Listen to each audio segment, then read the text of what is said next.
శ్రీమాత్రే నమః. Welcome to Sadguru Jyotishalayam. మా ఛానల్ ద్వారా చూస్తున్నటువంటి ప్రేక్షక మిత్రులందరికీ నమస్కారాలు. చాలామంది మా యొక్క ఛానల్ ప్రోగ్రామ్స్ అన్నీ చూస్తున్నారు. మాకు అది వ్యూవర్స్లో కనబడుతున్నారు, లైక్స్లో కనబడుతున్నారు, కానీ సబ్స్క్రైబింగ్లోనూ షేరింగ్లోనూ చాలా తక్కువ కనబడుతున్నారు. మిత్రులందరికీ ఒక చిన్న రిక్వెస్ట్, మీకు నచ్చింది కదా, జస్ట్ లైక్, సబ్స్క్రైబ్, అలా షేర్ అనగానే మీ యొక్క ఫేస్బుక్లోనూ ఇన్స్టాలోనూ వెళ్ళిపోతుంది కదా, మీ మిత్రులు కూడా తెలిసిపోతుంది కదా. మా ఛానల్ని ఒక్కసారి అలా ప్రమోట్ చేయండి. ఇదొకటి మీరు మాకు చేసే ఒక మంచి సేవా కార్యక్రమం. ఈ సద్గురు జ్యోతిషాలయం నుంచి ఈ యొక్క జూన్ నెల ద్వాదశ రాశులకి గోచార రీత్యా రాశి ఫలితాలు ఎలా ఉన్నాయి అనేది మనం తెలుసుకోబోతున్నాం. ప్రతి ఒక్కరికి జాతకం అంటే ఒక క్యూరియాసిటీ.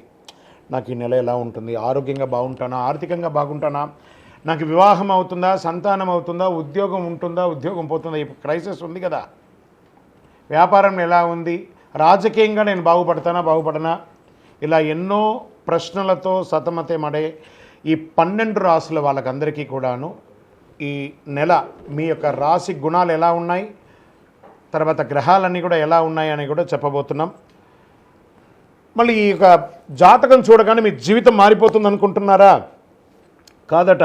మీరు పుట్టినప్పటి నుంచి ఆఖరి గడియల వరకు ఆ విధాత మీ తల మీద రాసేసి ఉంటాడు, మీకు ఇవి జరగాలి, ఇవి జరుగుతుందని.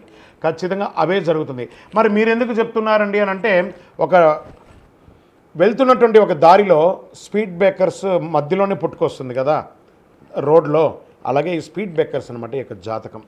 అలా మీరు క్షేమంగా వెళ్ళాలి, ఇక్కడెక్కడ స్పీడ్ బ్రేకర్స్ ఉన్నాయి, జాగ్రత్తగా ఉండండి అని తెలిపే ఒక ప్రక్రియ మాత్రమే ఈ యొక్క జాతకం. తర్వాత చాలామంది ఈ యొక్క జాతకం తెలుసుకోవాలనుకుంటారు. మా లాంటి వాళ్ళ దగ్గరనో లేదా చాలామంది సద్గురువుల దగ్గర అంతా కూడా అడుగుతూ ఉంటారు, గురుగారు నాకు చాలా అప్పులు ఉన్నాయి, నాకు ఈ జాతకం చెప్పనంటే, అప్పులు ఉన్నాయనంటే అప్పులు తీర్చండి, ఉద్యోగమో వ్యాపారమో చేసి జాతకం చెప్తే అప్పులు తీరవు. క్లియర్ ఒకటి. తర్వాత మీరు తెలుసుకోవాలనుకుంటున్నారు, మీ పరిసర ప్రాంతాల్లో ఉన్నటువంటి గురువులనో లేకపోతే మా దగ్గర అడగాలనుకున్నాను అనుకోండి, ఇల్లీగల్ అఫైర్స్ గురించి ఏది అడగకండి. మనం తప్పులు చేసి వాళ్ళని అడగడం ఏంటి, అది కాదు, అలా కూడా అడగకూడదు. తర్వాత చిన్నపిల్లలు ఖచ్చితంగా 21 సంవత్సరాల లోపు వాళ్ళు ఈ జాతకాలంతా కూడా చూడకండి. మీరు చదువుకునే విద్యార్థులు చదువుకోండి, మీ చదువు మీద మాత్రమే నమ్మకం పెట్టుకోండి. మరియు ఇంకొక రిక్వెస్ట్, 60 నుండి 65 సంవత్సరాల పై చిలుకు వాళ్ళు దయచేసి జాతకం చూడక్కర్లేదు. ఎందుకంటే 60 సంవత్సరాల్లో మీరు 60 వసంతాలు చూసుంటారు, తెలుగు అన్ని రాసుల్ని మీరు చూసుంటారు, కాబట్టి మీరు దైవానికి సమానం, కాబట్టి మీరు జాతకం తెలుసుకోకర్లేదు. మీ ఆరోగ్యం పట్ల మాత్రం జాగ్రత్త చేసుకుంటాం.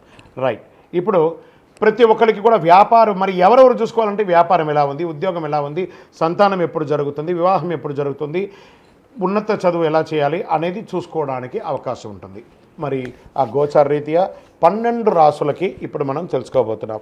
జ్యోతిషాస్త్రరీత్యా ద్వాదశ రాశుల్లో 7వ రాశి అయినటువంటి తులారాశి మిత్రులారా, మీరు చిత్తా నక్షత్రం 3, 4 పాదములు, స్వాతి నక్షత్రం 1, 2, 3, 4 పాదములు, విశాఖ నక్షత్రం 1, 2, 3 పాదాలకు జన్మించిన మీరు తులారాశి వారిగా పరిగణించబడుతున్నారు. ఈ జూన్ నెల మీకు శుభాశుభ ఫలితాలు ఎలా ఉన్నాయి, ముందు గ్రహస్థితి ఎలా ఉందో చూస్తాం.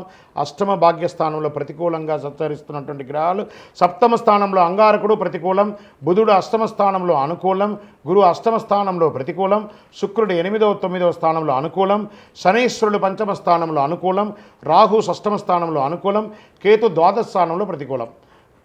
ఇదంతా ఎలా ఉంది అని చూస్తే ఓవరాల్ మిశ్రమం అని కూడా చెప్పచ్చు. కొత్త వస్తువులు కొనుగోలు చేస్తారు, ఆర్థిక వనరులు కొంత ఇబ్బంది పెట్టినా గెలుస్తారండి మీరు తప్పకుండా. చాలా రోజుల నుండి మీకు పెండింగ్ పట్టిన కార్యక్రమం ఉన్నాయి కదబ్బా, ఎన్ని రోజులండి ఇది, ఈ కోర్టు వ్యవహారాలు ఆగిపోయింది, ఇంటి పనులు ఆగిపోయింది, ఒక పర్మిషన్స్ ఆగిపోయింది, ఏవేవో ఉంటాయి కదా టెన్షన్స్, అవన్నీ జూన్ నెలలో తీర్చుకుంటారు తులారాశి మిత్రులారా. శ్రద్ధగా మీరే చెయ్యండి. ఏ డాక్యుమెంటేషన్ ఒకసారికి 10 సార్లు చదవండి. సంతకాలు పెట్టడానికి ముందు మీ ఆడిటర్ని, మీకు అడ్వకేట్ని అడిగి సంతకం పెట్టండి. వ్యాపారస్తులకి చాలా కలిసి వస్తుంది, నిరాటంకంగా జరుగుతుంది. రియల్ ఎస్టేట్ వారికి అయితే యోగం అండి.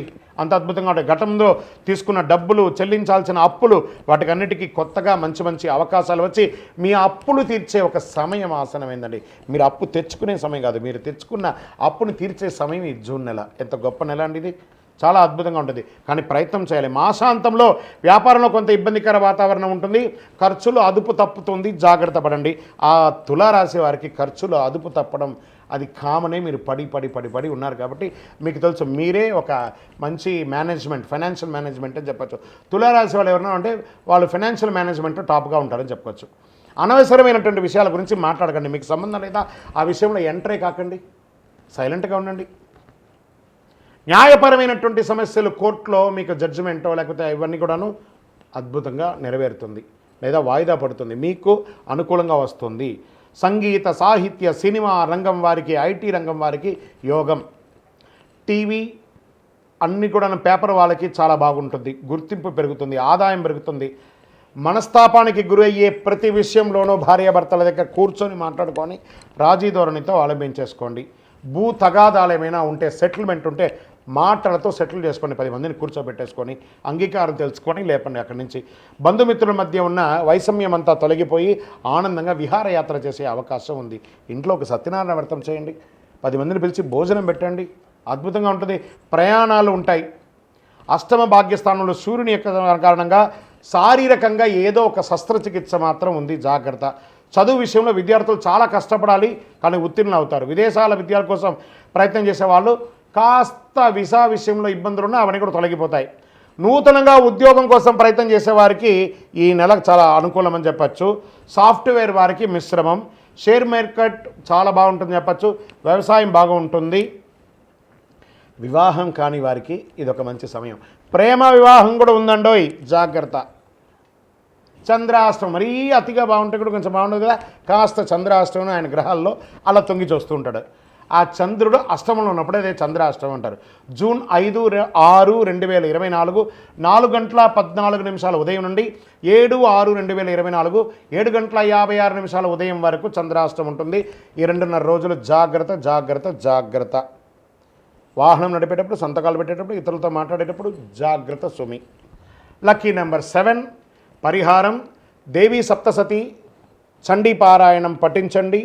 దానివల్ల సకల శుభాలను పొందుతారు, వ్యాపారపరంగా ప్రయోజనం పొందుతారు.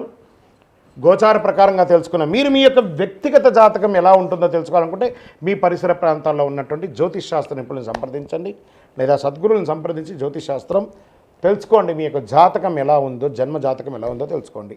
లేదా గురుగారు మీ దగ్గర తెలుసుకోవాలనుకున్నాం, కింద నెంబర్కి మీ యొక్క date of birth, time of birth, place of birth WhatsApp చేయండి, కాల్ చేయకండి. మా అడ్మిన్స్ దాన్ని పరిశీలించి మీకు రిప్లై ఇస్తారు. ఇంకను సకల దోషాలు తొలగి ఆనందంగా ఉండడానికి మీ వయస్సు ఎంత ఉందో అన్ని దీపాలు వెలిగించేయండి. ఈ 12 జ్యోతిష శాస్త్రం ద్వారా 12 రాసుల వారికి మనం గోచార ప్రకారంగా చెప్పుకున్నాం కదా. మీరందరూ కూడా ఆయురారోగ్య ఐశ్వర్య భోగభాగ్యాలతో ఉండాలని ఆ అఖిలాండ కోటి బ్రహ్మాండ నాయకుడు శ్రీ ధర్మశాస్త్ర అయ్యప్ప స్వామి వారిని ప్రార్థన చేస్తున్నాం.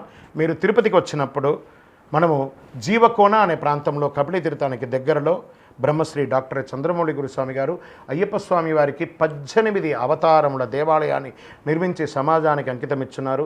ఆ దేవాలయంలో అడుగు పెట్టాలంటే పూర్వజన్మ సుకృతం ఉండాలి. అలాంటి అద్భుతమైనటువంటి దేవాలయాన్ని మీరందరూ వచ్చి దర్శనం చేసుకోవాలని కోరుకుంటున్నాం. మీకోసం, మీ యొక్క యోగక్షేమం కోసం ఎప్పుడూ ప్రార్థన చేస్తూ ఉంటాం.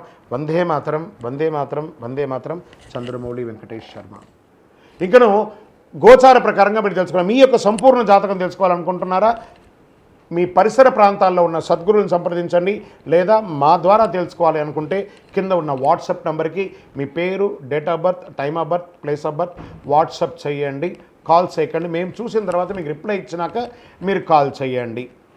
మళ్ళీ చెప్తున్నాను, అనవసరపు ప్రశ్నలతో విసిగించకండి. విజయోస్తు.